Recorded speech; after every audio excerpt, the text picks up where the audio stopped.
Hello mga Popsi, naghahanap ka ba ng gulong na pasok sa iyong budget? Kung naghahanap ka, itong i-recommend ko sa iyo.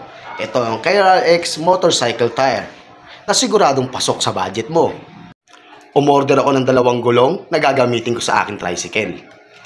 Ito ang 300 by 17 at isang 70 by 90. Pasok na pasok to sa mga rider o tricycle driver na naghahanap buhay araw-araw.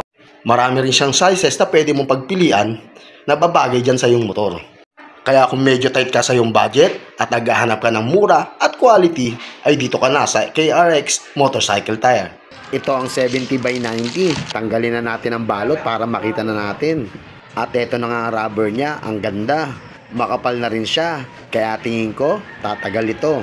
Pero syempre makikita natin yan at malalaman natin pag ginamit na natin. Kaya mas maganda talaga na naghahanap-hanap ka muna bago ka bumibili. Aalamin mo muna kung ano ang mga magagandang klase at mura pa, para hindi rin sayang ang pera natin pinambibili.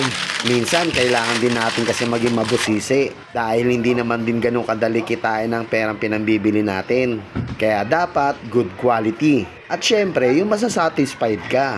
Ito na nga pala ang 300 by 17. At ito na nga Popsi, pinapakabit ko na ang gulong na nabili ko para makita kung gaano kaganda at gaano na rin katibay.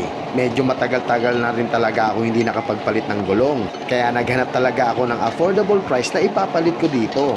6-ply na nga rin pala ang gulong na ito. Kaya masusubukan ko kung gaano ito katibay at kung gaano rin ito tatagal sa aking tricycle.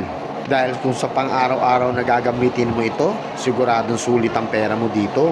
Etong gulong ko nga pala ay tire tube. Available din sa kanila ang mga tubeless na babagay din sa inyong mga scooter. Nandiyan lang ang link sa basket, i-click mo na lang. So paano? Thank you for watching and happy shopping sa TJ Step. Out for the shop. Peace.